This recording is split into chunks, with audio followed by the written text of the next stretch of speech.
El Señor esté con vosotros.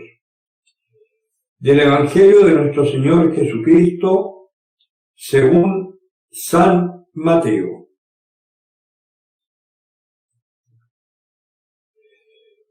En aquel tiempo Jesús dijo a la gente: escuchad otra parábola.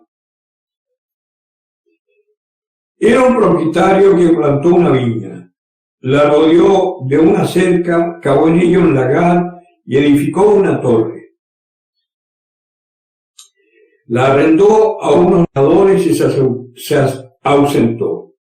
Cuando llegó el tiempo de los frutos, envió sus siervos a los labradores para recibir sus frutos. Pero los labradores agarraron a los siervos y a unos los golpearon, a otro le mataron, a otro le apedrearon. De nuevo envió otros siervos en mayor número que los primeros, pero los trataron de la misma manera. Finalmente les envió a su hijo diciendo: a mi hijo lo respetarán. Pero los labradores, al ver al hijo, se dijeron entre sí: este es el heredero, vamos, matémosle y quedémonos con su herencia. Y agarrándole, le echaron fuera de la viña y le mataron.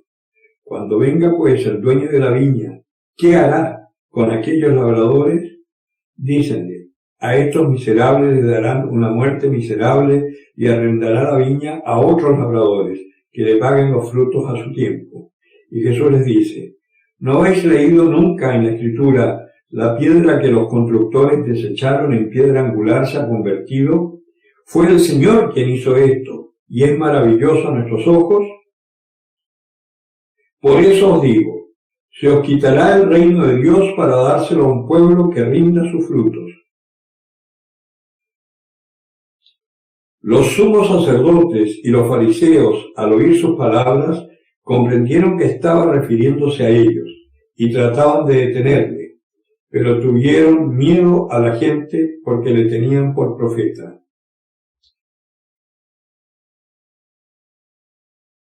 Palabra del Señor.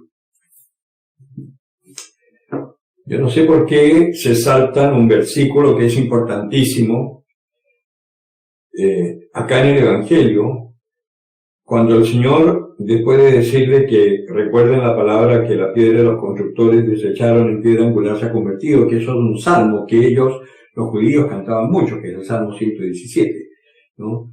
No he de morir, viviré para cantar las hazañas del Señor. Entonces, acá les está diciendo: por eso os digo, se os quitará el reino de Dios para dárselo a un pueblo que rinda su fruto.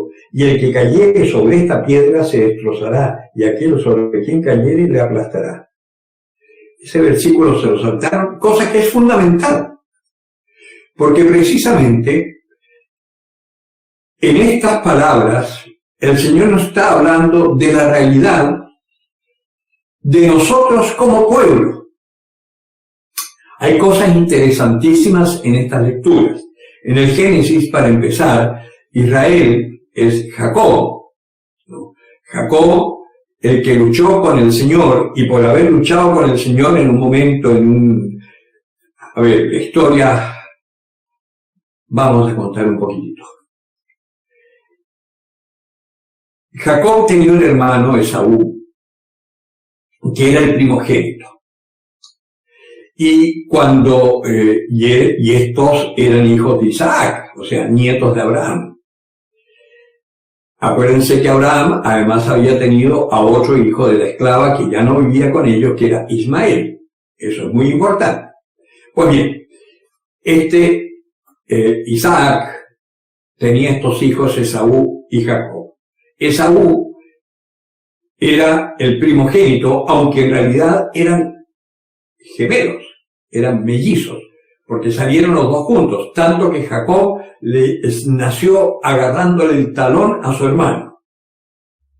Bueno, la Escritura, no nos vamos a meter en la cosa científica, pero científicamente el que nace último es el mayor porque es el primero en ser engendrado, entonces queda atrapado en el útero de la madre por el segundo. Entonces, Esaú nace primero, pero en esa época la ciencia todavía no estaba tan avanzada para saber de qué se trataba. El primero que nacía era el primogénito, pero en realidad era Jacob. Pero dejémoslo hasta ahí nomás, si quieren investigar un poquito más, investiguen. El asunto es que Esaú era un tipo buenísimo, ¿no? Vivía en el campo pastoreando, y Jacob era un ladino. Y resulta que en un momento Jacob, que tenía la preferencia de su madre, ¿no? Estando ya viejo Isaac, suplanta a su hermano. Si se interesan, lean la escritura, no voy a entrar en detalles cómo lo suplanta, pero al final es Jacob el que recibe la herencia, la bendición del padre por ser primogénito. Pero Esaú se irrita tanto que quiere matarlo, entonces Jacob tiene que huir.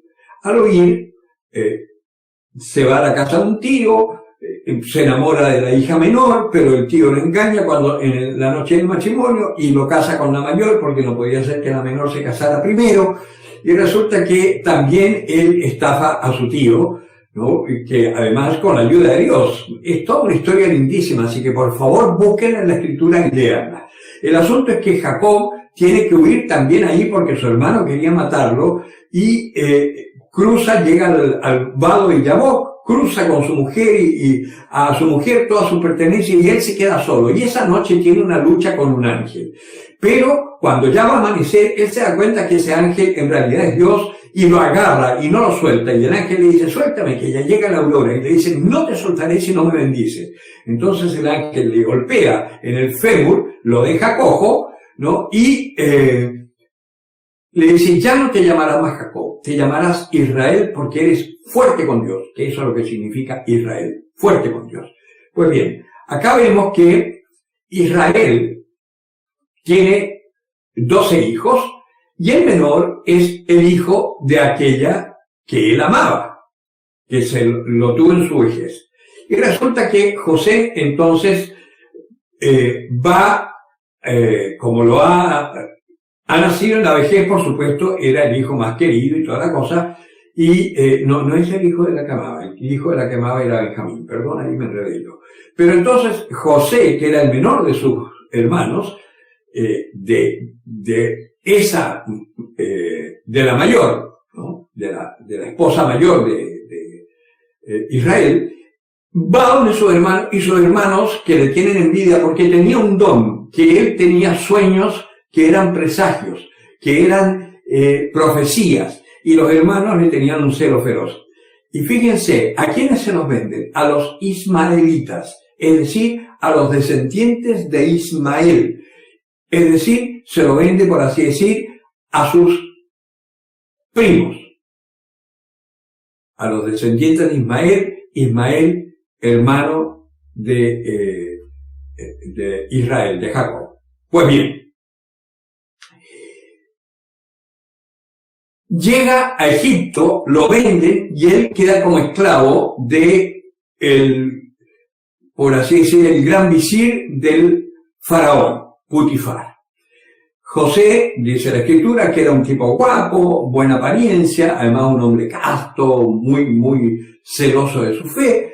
La mujer de Putifar, que le hacía honor al nombre parece, se enamoró de José y quiso tener relaciones con él. José se niega, ella le arranca la túnica, José sale desnudo corriendo, escapando de ella, pero ella lo acusa diciendo que él había querido abusar de ella. Y a raíz de eso, Putifar, que lo tenía muy en estima, pero se vio obligado a meterlo en la cárcel y lo mandan a las mazmorras. Y estando ahí en las mazmorras, conoce al copero del rey, del faraón, que estaba preso por haberse robado un cáliz, una copa, pero resulta que el copero conoce, habla con Jacob, se hacen amigos y sabe que tiene el don de la profecía. Bueno, justo estaba terminando su condena el copero, vuelve al palacio real y el rey, el faraón, tiene unos sueños raros, de unas vacas gordas y unas vacas flacas, de unas espigas gorditas y unas espigas que no dieron fruto. Pero nadie de sus sabios podía interpretarle los sueños. Y el copero entonces dice, yo en la cárcel conocí a un israelita, ¿no? Que se llama Israel y que puede entender los sueños, y lo mandan a llamar. Y resulta que ahí es cuando José interpreta estos sueños, no me voy a meter más ahí, pero a raíz de eso el faraón lo pone al mando de todos los bienes, lo hace administrador del reino. Bueno, todo esto ¿por qué? Porque tenemos una imagen, ¿no? Voy a llegar hasta ahí, hay cosas mucho más lindas en la historia, pero busquen en la Biblia y lean en el Génesis. Pero entonces, si ustedes se fijan, este Israel, ¿no? Este José, es imagen de Jesucristo, ¿no? Despreciado por sus hermanos, perseguido por su iglesia, por anunciar el reino de Dios, ¿no? Y termina siendo crucificado, ¿no? Bueno, pero en la historia, este Israel, y en el Salmo, acá lo leíamos, ¿por qué decimos esto en el Salmo? ¿No? Lo voy a volver a leer, a ver si se prende esta tablet.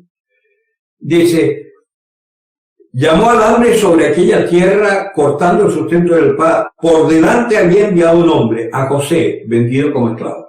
Porque José, al interpretar los sueños y ponerse al mando de los bienes, hizo acopio de gran para los años flacos. Estas 7 vacas flacas y las 7 vacas gordas significaba que era un tiempo de abundancia primero y luego iba a haber un tiempo de carestía. Lo mismo las espigas gordas y las espigas flacas. Entonces, a raíz de eso, él hizo acopio de grano, y cuando vino realmente los 7 años de sequía y de carestía en el mundo entero, Egipto estaba fuerte hasta el punto que él podía alimentar a los pueblos vecinos. Pues bien, así como José, de haber sido vendido como esclavo, terminó siendo el administrador del faraón y el salvador de su pueblo, de esa misma forma Jesucristo, ¿no? Por eso José es como una figura de Jesucristo, al ser sacrificado, entregado por su pueblo, por sus propios hermanos. No tenemos más rey que el César, decían, ¿no? Y desprecian al rey de los judíos. Pues bien, siendo entregado por sus hermanos, muere, que es como ir a las mazmorras, por eso decimos que bajó hasta el infierno, ¿no? Pero resucitó, es decir, fue liberado. ¿Para qué? Para la salvación de los hombres.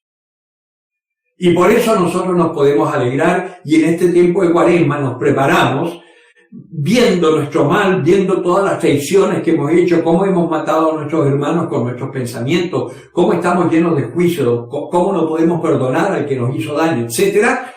Nos metemos en esto, ¿por qué? Para poder resucitar con Él, para poder salir de estas tinieblas de nuestra vida y resucitar con el Señor. Si se fijan en el Evangelio, la parábola que dice Jesucristo es una parábola que se refiere a Él, ¿no? Dice que había un propietario que plantó una viña, Dios que se escoge a su pueblo, ¿no? Que le da a unos personajes para que la administren, la viña. Y esos personajes eran los fariseos, ¿no? Los sacerdotes que tenían el culto en Israel. Habían otra secta de sacerdotes, los saduceos, pero esos no creían en la resurrección. Bueno, y resulta que estos no aceptan a Jesucristo, no saben reconocer al Hijo de Dios, al dueño de la viña que llega, ¿no? Y lo matan. Así como mataron anteriormente a los profetas, a Jeremías, que los perseguían, en fin, porque el Señor dice en las bienaventuranzas, bienaventurados seréis cuando os persigan, digan toda clase de mal contra vosotros por mi causa. Alegraos y regocijaos, porque eso mismo hicieron con los profetas anteriores a vosotros.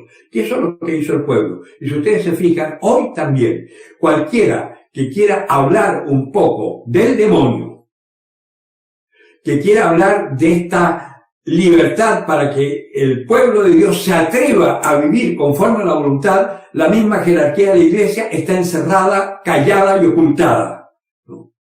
Y al que habla con libertad lo persigue la misma iglesia. Y la misma iglesia está metida en las mismas estupideces de los fariseos, que la cosa social, que eso no está mal, pero eso no es lo fundamental, ¿no? Acá en Chile por lo menos se llenan la boca porque abrieron las iglesias para acoger a los inmigrantes en el invierno pasado, ¿no? Pero nunca les hablaron de Jesucristo. Entonces al final la iglesia es como la tía rica, que uno va a pedirle la plata, a pedirle cositas, pero Dios no aparece por ningún lado. No los evangelizan, no se aprovecha ese momento. Y si uno lo quiere hacer, lo tapan. La pastoral del catecumenado es tremendamente perseguida, que en Chile es pobrísima. ¿Por qué? Porque no se abren a eso. Y en Chile es el único país en América donde no hay un seminario Redentoris Mater, de los que fundó San Juan Pablo II. Los que las vocaciones que nacen de esta pastoral tienen que ir a Perú a estudiar, porque hay un solo obispo que pidió eso, el obispo que está en Iquique, ¿no? Y tienen que ir a estudiar a Perú. Y en Chile, todos los días hay un cura que diserta. Yo estuve ahora en Puerto Montt y 2 curas dejaron el ministerio, ¿no? Chile está pagando el pecado de no haber aceptado la voluntad de Dios en esta pastoral que les resulta rara y que no tiene nada que ver aparentemente con la cosa social, aunque es una pastoral, es una promoción de la familia extraordinaria, de los pobres, que rompe las barreras entre ricos y pobres, y es la pastoral más familiar que existe, porque están los abuelos, los padres, los hijos, los nietos y los bisnietos. Todos quieren estar en el camino que iniciaron sus progenitores, porque se dan cuenta que eso les da la vida. Así que más familiar no puede ser. Sin embargo, no se la acepta. Lo mismo que pasó con Jesucristo. Pero ¿cuál es la maravilla? Que en este tiempo de crisis, en estos momentos en donde no se sabe para dónde mirar, hay unas pequeñas comunidades parroquiales que están firmes en la fe y que se reúnen como sea, aunque sea a través de Zoom, mientras no se pueda, e incluso cuando se puede el aforo, de 5 se reúnen. Si es de 10 se reúnen. Si es de 25 se reúnen. Pero no dejan de estar intentando vivir como un pueblo de Dios, para hacer luz para las naciones. Y eso es lo que pasa con los que siguen al Señor. Por eso el Señor le dice, la piedra que desecharon los arquitectos es ahora la piedra angular. Y es el Señor quien lo ha hecho y ha sido un milagro patente. Pues bien, esta piedra desechada, que es Jesucristo, está en su iglesia. Y esta pastoral que es desechada es la pastoral que a la larga va a sostener a la iglesia. Porque es una de las pastorales que existen, o de las realidades que surgen del Concilio Vaticano II, que notablemente son las únicas que están activas hoy. Focolares, Sodalicio de Vida Cristiana, y eso que han sido atacados. Chiara Lubich murió hace mucho tiempo, pero sigue viva su carisma. Sodalicio de Vida Cristiana han atacado al fundador por escándalo y todo, pero sigue fuerte. Los legionarios de Cristo también, a Maciel lo atacaron, y claro que cayó y cometió un pecado gordo porque se dejó tentar, pero su pastoral es de Dios, sigue fuerte, comunión y liberación, etc. El neocatecumenado, los carismáticos, son todas realidades que son producto del Concilio Vaticano II y que ahí están fuertes, trabajando por la fe de la gente. Son las que están dando frutos y, curiosamente, son las que son despreciadas. Por algo es. Pues bien, el Señor acá dice, a estos les arrebataré su viña y se la daré a otros que sean buenos administradores. Y hay una profecía que en estos tiempos de crisis, ¿no?, va a haber un pequeño resto. El Papa Benedicto ya lo decía hace mucho tiempo, la iglesia del futuro va a ser una iglesia pequeña, pobre, humilde. Probablemente ni siquiera tendremos templos, porque terminarán de quemarlos los que odian a Dios, los que están gobernando al mundo entre las sombras. No importa, porque la iglesia no tiene que ver con estas 4 paredes. Yo estoy en esta capillita preciosa, capaz que de esto no quede nada algún día. Pero la iglesia somos nosotros. Y mientras, y lo dije ya una vez y lo repito, mientras haya un cristiano que tenga fe y que anuncie el amor de Dios, la iglesia está presente. Y la iglesia, hay una profecía del Señor que dice que las puertas del infierno no prevalecerán. El nuevo orden universal no podrá destruir a la iglesia. Los masones no podrán triunfar sobre la iglesia. Los comunistas no podrán triunfar contra la iglesia. Los ateos no podrán. Y los ismaelitas tampoco. Los ismaelitas son los musulmanes. Son los que renegaron de el Dios de Israel por una cosa netamente comercial. Lean la historia de Mahoma, lean la historia de Ali. Por eso, hermanos, ánimo. Esta palabra es fuerte, es durísima, pero nos llama seriamente a conversión. No seamos necios. Vivamos la Cuaresma. Nos queda poco tiempo. Vivamos la Cuaresma. Preparémonos para poder experimentar en nuestro corazón la resurrección de Jesucristo. Y una vez que la experimentas una vez y para siempre, como una esperanza cierta que está sellada en tu corazón de la vida eterna. Ha fallecido mi catequista, mi padre en la fe. Yo inicié el camino neocatecumenal en Chile. Yo he tenido 3 equipos de catequistas, 2 acá en Chile y 1 en Colombia. Pero realmente yo el camino neocatecumenal lo hice íntegro en Colombia. Lo terminé el año 2003. El ejemplo del Padre Jesús para mí fue fundamental. Y yo sé que Él me amaba profundamente porque me dio como caja. En los escrutinios, cuando me preguntaban cómo iba mi vida de fe, hurgaba como haciendo un curetaje espiritual para que yo pudiera descubrir todos mis demonios. Y gracias a Él es que yo soy presbítero hoy. Bueno, gracias a la Virgen María que me llamó, gracias a muchos. Pero Él, junto con mi formador del seminario, Rino Rossi, son los que me ayudaron profundamente. Pero Él era el responsable del neocatecumenado en Colombia. Un sacerdote verdaderamente santo, un apóstol, que dio su vida desde que lo ordenaron, dio su vida por la evangelización. Yo sé que hoy está gozando en el cielo.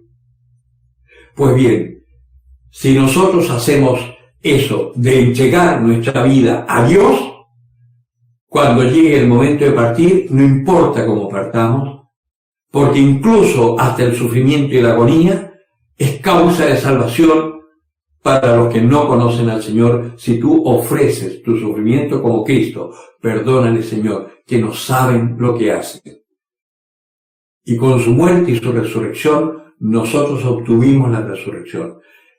Seamos imitadores de Cristo. Y la mejor imitación que podemos hacer de Cristo es buscar cada día al despertar y en cada momento de nuestro día cuál es la voluntad de Dios para este momento.